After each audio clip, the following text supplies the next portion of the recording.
Athletics Today, a new and exciting show that covers the world of athletics, from track and field to road running, cross country, trail running and mountain running.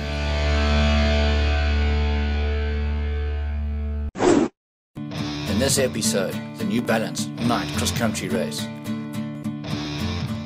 Sean Falconer, editor, journal and race announcer. Race rule 166, how lane draws are determined. But first though, some of the news that made headlines recently.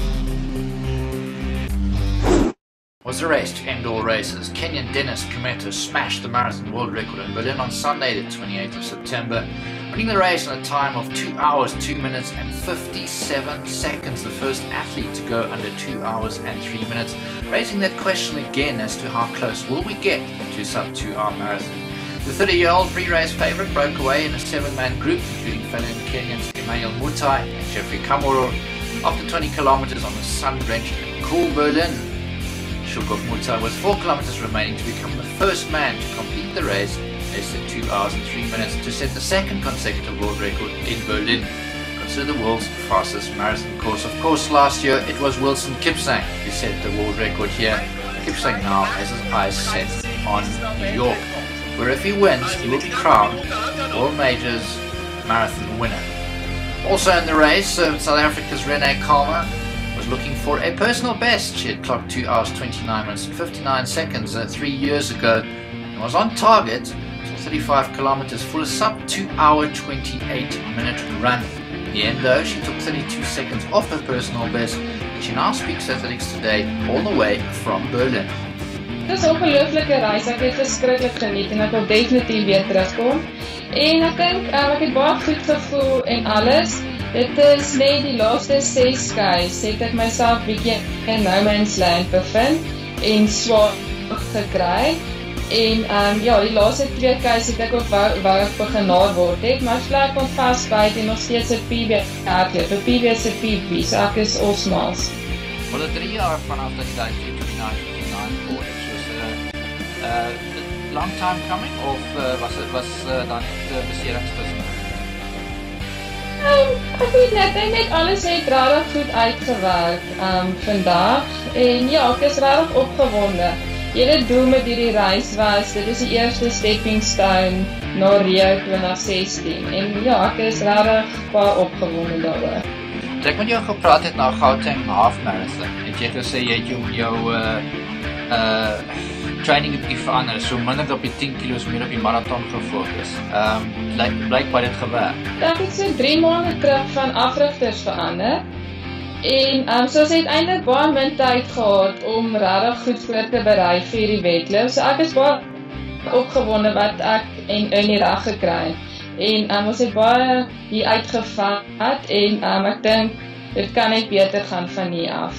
Dit was net 'n ongelooflike wedloop gewees en die support langs die pad was amazing gewees. En ja, dit is regtig 'n groot voorreg om hier so in Berlyn te kom hardloop. Dit was nog altyd 'n droom van my en dit het vandag waar geword. En ek dink dit is amazing om in die wedloop te hardloop wat hulle die wêreldrekord gebreek het. Ongelukkig was die laaste 10k wat ek redelik op my eie gehardloop. Ek het 'n paar mans gevang, maar ja, niemand wou saam met my gaan nie, maar help die laaste 10 km nie, maar ja, ek is bly om vasbyt en nog steeds sub 2:30 hardloop.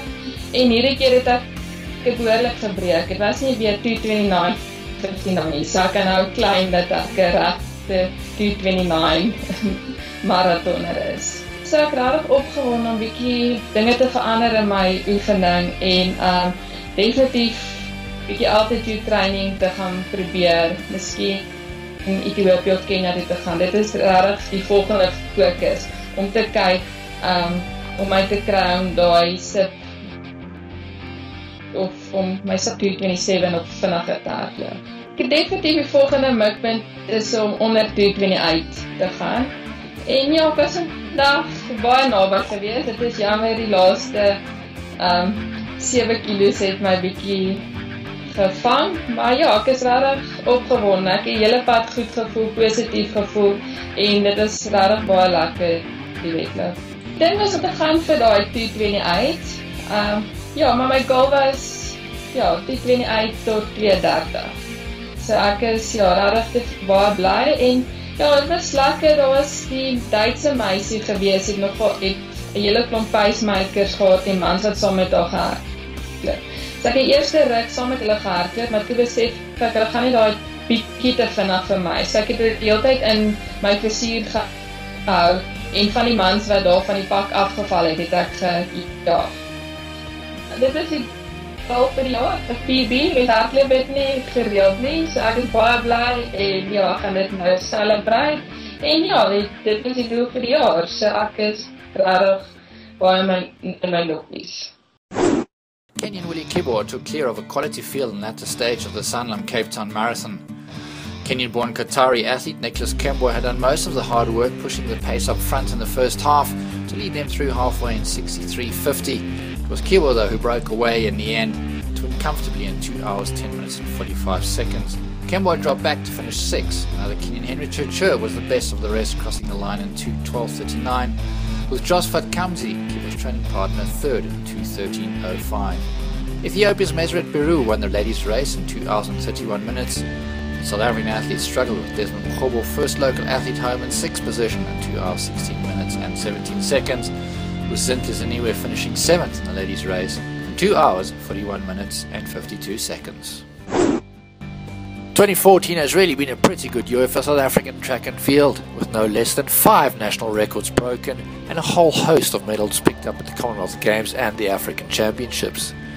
Getting the ball rolling was Simon Mahakwe, who broke the 100-meter national record of 10.06 seconds he jointly held with Johan Rousseau.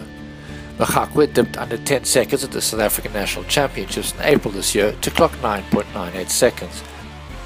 Sadly, he has not been able to reproduce those times since. Next to set a record is the exciting Wade van Niekerk, who is only in his second year of the quarter mile. Van Niekerk clocked 44.38 seconds at the Diamond League meeting in New York in June.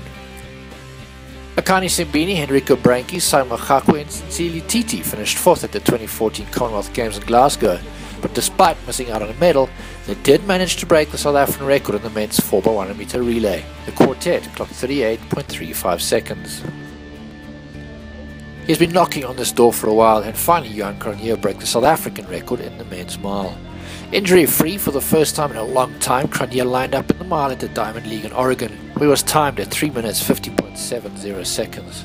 Last but not least, Khotso Crocodile Mokoena added his name to the records list after breaking his own triple jump record at the African Championships in Marrakesh on 14th of September, where he also won the silver medal. His leap of 17.35 meters eclipsed his own record by 10 centimeters, which was set way back in 2005. That result, his gold at the same event at the Commonwealth Games, as well as his diamond for the long jump as the overall winner in the Diamond League competition, make him a strong candidate for Athlete of the Year in South Africa. A number of big events took place in South Africa in the last 2 weeks, namely the Gauteng Marathon and the South African Cross Country Championships. No surprises that the Gauteng Marathon on the 7th of September was dominated by foreign athletes, as a purse of 250,000 rand for first is good money in any man's language. After a perfectly timed kick, Ethiopian Kitema Negasa was able to move away from compatriot Fayera Gemeda to claim the race in 2 hours 15 minutes and 5 seconds.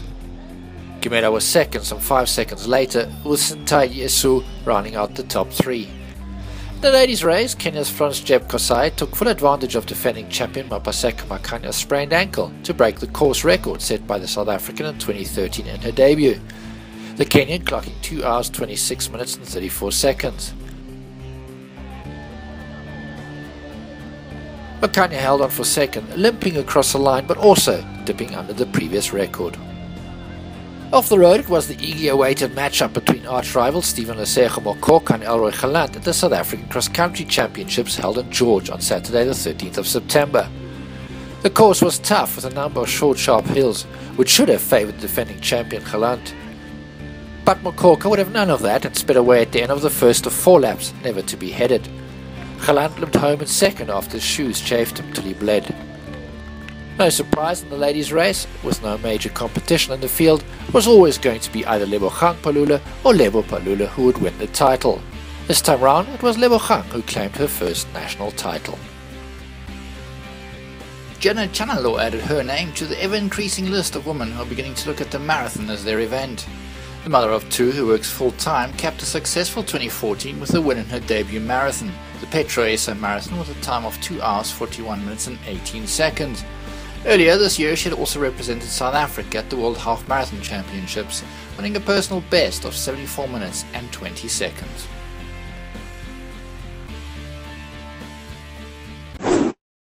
Sunday the 2nd of November sees the final of the Marathon Major Series, and that is the New York Marathon.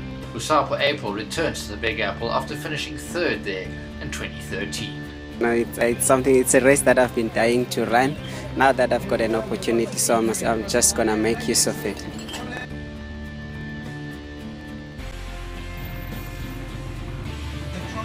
The vibe, you know, the spectators along the road, you know, and you know, like last year I finished third there. It felt like I've won the race. You know, I've won in Germany, but you know, finishing third in New York, it was better than winning in Germany. And New York is obviously a tough race. It's that kind of race that you seem to enjoy. Yeah, I love tough, challenging conditions. And it's New York, it's the race that I've been, you know, dreaming of running. So now that I've got an opportunity to go and do it, so I'm just over the moon. No pacemakers in New York, so how does that affect your strategy? I love going to races where there are no pacemakers because, you know, we're working on a project, I would call it like 2016 Rio, if I'm selected for the team. So, you know, it's going to help me because I'll be familiar running against those guys, you know, in New York or Boston. So, like and the good part about the Olympics, it's only 3 guys from each country. It's not like a massive. And you wish Lusapho April the best of luck in New York, the 2nd of November. Falconer, often seen running around in a pink tutu and shouting down a microphone. Occasionally also seen running long trails or even on the road. So who is this intrepid young man who has become one of the voices of road running in South Africa? Hi, my name is Falconer. I'm the editor of Modern Athlete magazine, SA's biggest monthly running publication. Before Modern Athlete, I was at Runner's World magazine for about 9 years. So I've got about 15 years of experience as a journalist covering running, athletics, trail running and all the sports in the country. I studied a journalism degree at Stellenbosch University. That's where I cut my teeth, and I think I'm one of the most fortunate people in the world. I'm a runner, I'm a journalist, and I work in a running magazine. I wouldn't call it pedigree. I'm very much a back of the packer, but I've been running since I was 19, so that's about half my life now. And I've done several hundred road races, mostly up to the half marathon distance. A couple of marathons here and there, but I've stuck to the shorter distances because I'm also a soccer player, so you know I try and get a bit of balance in life as well. I've been with Helderberg Harriers for my entire running career. It's a club that was one of the biggest in the Western Cape in the 70s and 80s because that's where running developed. The club is much smaller these years, but I'm still very proud of my red and white vertical striped colours. You can see us from a mile away, which is nice because you can see your club mates and catch up with them in races or spot them. And we've got some really nice races on the calendar with the Winelands Marathon and the Spoorkill. It's nice to be involved there. So I got into commentating by accident. It was a nice extension of my work as a journalist, but I started doing it because the Spoorkill race that my club puts on had no commentator available that particular weekend back in 2010. All the commentators were out of town or just not available. I volunteered to do the job, and from there I got a second event, the Cape Town Marathon, which then led to another event, the Total Sports Challenge, and from doing 2 events that first year I now do over 50 a year. So it's really paid off. It's great networking for me. I've picked up stories, I've met people, it's helped me to promote my brand with the magazine, so it's a win-win for everybody, and I have lots of fun on the microphone. One of the things that we aim for with Modern Athlete is inspiration. There are other publications out there that do the how-to, which is very much oriented towards beginners. We prefer looking for the inspirational stories that are all about getting people out there repetitively. The ones, bring them back week after week after week to races and to get them out the front door running. A lot of those people don't want how to run your first half marathon, how to lose a few kilograms. They just want to be inspired to carry on running. So we've got a bit of how-to information, but the vast majority of our content is just good stories about the people, the places, the races, And it's the living legends of yesteryear, it's the up-and-coming elites of today, it's the average Joes with their good news stories and their interesting things. We've got my experience pieces where we have pieces written by people who read the magazine. So it's really, the focus is inspiration. From day one, because we're a free magazine, distributing mostly through running clubs as well as events and in certain retail stores, that free distribution meant that from day one, we were the biggest running publication in the country, with 30,000 magazines going out each month. And our digital mag has now climbed to 11,000 people subscribing each month, and we just see the brand going upwards all the time. The feedback we get from people every single time we speak to them, they tell us, love your magazine, read it cover to cover, can't wait for the next edition, please keep up the good work. So we think we've hit the right nerve with the running public in this country. It all started because we got Rene Kalmer, who is South Africa's not only our top female runner at the moment, but what many people consider the best female athlete this country's ever produced. And she was looking for a new club at the beginning of this year. We happened to be looking for somebody to be a brand ambassador, so we spoke to her. Next thing we knew, we had Rene Kalmer running in the Modern Athlete colours. Her kit is now branded Modern Athlete. That's her club name, and we are starting a club in the Gauteng area, which we hope to then take into other provinces as well. My claim to fame is I coach the women's soccer team at the University of Stellenbosch. Very proud of my girls. Over the years we've won about 4 or 5 provincial titles, and we play in the highest league, the Sasol division, so as I say, very proud of my girls. First soccer game I ever saw was the 1985 FA Cup final when United beat Everton in extra time after having a man sent off, so I just fell in love with the team. Liverpool fans, close but no cigar last season. I mean, if it wasn't for that slip, oh wait, you wouldn't have won it anyway. On the 12th of April 1988, Thompson Mogawana, on his way to setting an absolutely fantastic Two Oceans record which still stands, also set the world record for 50 kilometers of 2 hours 43 and 38. In the following year we had Frits van der Merwe, went in 3 hours 8 minutes and 39 seconds for the 50 kilometer distance, also on the way to winning the Two Oceans Marathon. And that record has stood since the 25th of March 1989.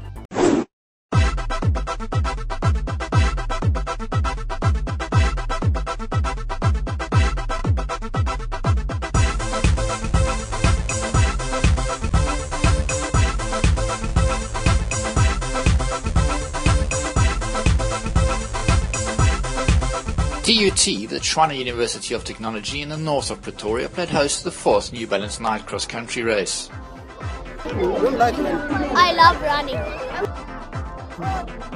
Almost 1,000 runners from all ages and all levels made the trip to TUT to run under the lights.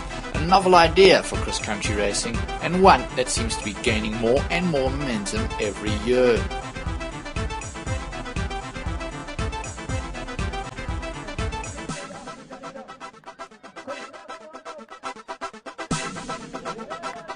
It is an opportunity for young athletes and social runners to rub shoulders with the country's elite. This is the 4th year of the event. We wanted to bring something different to cross country. Here at New Balance we think differently sometimes. We want to make excellence happen. We don't want to do the same as everybody else.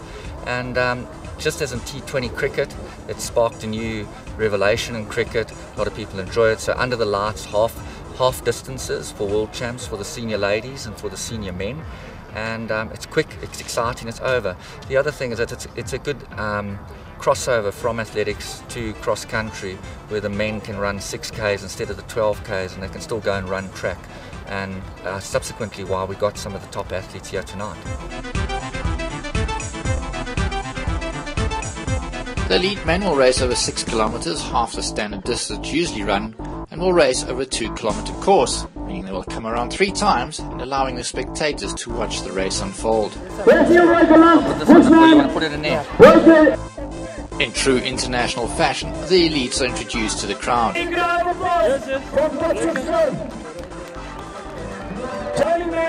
Besides Matthews the Morning and Johan Verried, that could ever run a sub 4-minute mile at altitude last year in Potts, 3:58. Big round of applause to Docs Malloy.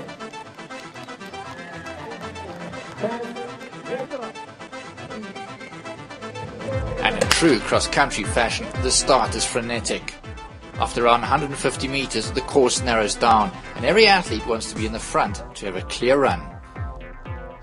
As expected, Elroy Galant takes the early lead, but on his shoulder, one of his two main rivals, the three-time winner here, Gladwin Mzazi.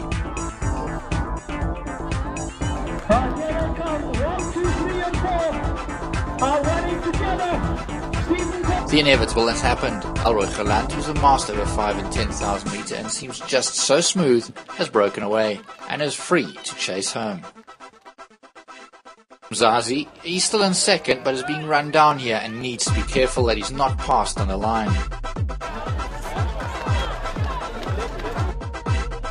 Galant is now literally in the home stretch and passes the 18-year-old Oom Grobbies, a regular on the circuit.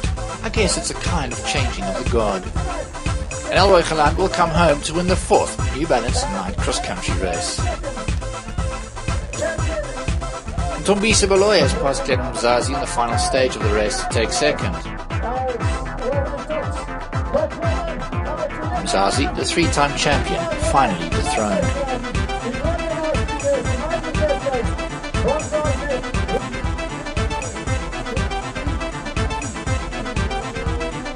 That is your podium. Elroy Galant, Ntombisa Baloyi en Gladwin Mzazi. Ek dink ek sal nou nog bly met 5000. Ja, ek sukkel nog so 'n bietjie met 5000, maar dit kom nou met die jare. Ek dink 5000 is soos mense in Engels kan sê 'n tabelkoekie. En ek begin hom nou eers te onder die hand bietjies te kry, verstaan. En ek sal nie ophou totdat ek 'n regtig goeie 5000 meter gehad het. So ek dink na die Olimpiese spele 2016 dink ek sal ek probeer opskuif na marathon toe. Tonight's race was very special. What is so important about this event? Ek dink dit is belangrik want jy bring almal hier byeen, van klein tot groot, verstaan. As op 'n Vrydag aand, ek dink dit is goed om al die kinders te bring, verstaan. Hele familie is hier so. So dit is belangrik om net om te kon geniet en ons kan miskien deelneem net om die kleintjies aan te spoor om te hardloop om die landloop ook bietjie op hoogte te bring. How does night racing and day racing compare? Ja, dit voel 'n bietjie vinniger. Jou bene voel 'n bietjie vinniger in die aand as in die dag. En ek dink die atmosfeer is ook baie beter. Hier's bietjie meer mense as wat in die dag is, 'n bietjie koeler. En ek dink dit help ook aan om goed te hardloop, ja. Now it is time for the women's race. 2 laps of 2 kilometers to give them 4 kilometers of racing, and for the first time, Palula twins are both in attendance. Lebo Palula in particular is having a superb 2014. Not even the chilly evening weather can keep the spectators away, this format encouraging people to stay and watch. And once again it is a mad dash from the start to get into the best possible position before the chute narrows down. But soon order is restored and no surprises as Lebo Palula, who these days lines up as a favourite in any race she enters, has taken control. Behind her, twin sister and recent mother, Lebogang Palula, running shoulder to shoulder with Maret Volmato. Lebo Palula in total control as she races off the bottom of the field. What is so unique about this event is that one can follow virtually the entire race from any given point of the course. Lebogang Palula has now broken away from Volmato and looks to have second place sewn up. But no one is going to catch Lebo Palula as she comes to the gate separating the two fields for the final time. Lebogang Palula also passing through the gate for the last time. No surprises, Lebo Palula our winner.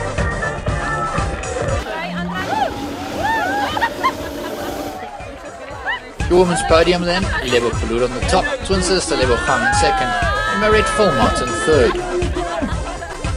It's motivating us, keeping in shape all the time when we're participating. I would like to thank New Balance for organizing the race. It was so beautiful and nice. Eventually we don't receive these races anymore, but we would like to thank New Balance for hosting this event again. Hopefully we'll think next year as well will be the same thing. Thanks very much. No surprises then that organizer Alan Smith is one very happy man. It was an amazing event, you know. Making heroes under the lights. I think we made heroes of some of our superstars today, and we gave the opportunity for the kids to have a real good look at some of our superstars today. I mean, Elroy Galant, Gladwin Mzazi, Jerry Matsell, some of the best athletes out there in the country, and we don't make heroes of them enough. We don't give them the opportunity to run in front of crowds like this enough, and I think we made excellence happen tonight. There is often confusion as to how lanes are selected. it comes to semi-finals and finals in major competitions? Well, to clear up Rule 166, here is how it works. Now what normally would happen is that you'd have 3 rounds of competition. So let's take the 100 meters for example. You've got 3 rounds of competition. You have your heats in the first round, you have a second round which is known as the semi-finals normally, then a final. In your initial round, there is no seeding for lanes at all. What they do is they try to split the athletes according to ability, so you have the top athletes in different heats. But in terms of the lane draws, any athlete can draw any lane, so it's a random draw. As far as possible, you should try and avoid athletes from the same team in the same heat, but if it's in order to keep the athletes apart from other teams, it may well happen. From there, you now have a situation who makes it through to the semi-final. Now, they've changed the rules a few years ago to make sure that there's only 3 rounds, so you'll normally have 3 semi-finals, but like the old days when there were only 2. With 3 semi-finals, you obviously have 24 athletes. So what will happen is you'll have a number of winners and a number of second place athletes. Depends entirely on the number of heats as to who makes it through. But it's important to always remember that the rules go according to position and then time. So it's always, you're looking at your athletes that are in the winning positions, and then second positions, and then third positions, and then times after that. Now let's take a situation, you go from the semi-final to the final. You've got 3 semi-finals, it goes through to 1 final or 8 lanes. You're now going to have 3 winners. Those 3 winners go through automatically into the seeded lanes, which I'll explain shortly. The seeded lanes, obviously you've got 3, there's 4 seeded lanes, you've got 3 winners. What then happens is your fastest second place athlete joins the 3 winners in a draw for the seeded lanes. And the seeded lanes are the 4 inside lanes, which is lanes 3, 4, 5 and 6. It's a random draw for those lanes, so it's not a situation where the fastest gets lane 4 or whatever. It's purely a random draw between the winners of the 3 semi-finals plus the fastest second place. Draw for those lanes.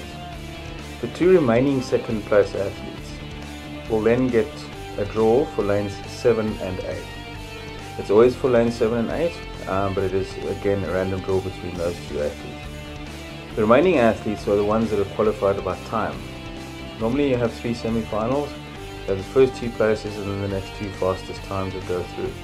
The time-based athletes, the 2 that qualified by time, normally denoted by a small q, they will go for a draw into lanes 1 and 2. What this means is that athletes sometimes think that they've been given a bad draw, or it's unfair, or they were the fastest time so they should get something. It goes purely on position. For first places, go through into the seeded. The fastest second place athlete joins them in those seeded lanes. Therefore, when an athlete who's coming second, who jogs across the line and relaxes, can quite often end up in lane 8, whereas if they just run through hard, they could have been the fastest second place athlete and they would have joined the athletes in the seeded lanes. It's a big mistake to jog across the line. But it's not magic or anything like that. They don't draw the lanes purely on times, it's purely on position, except for the 2 athletes in the inside 2 lanes, who are the ones that qualified as the fastest losers.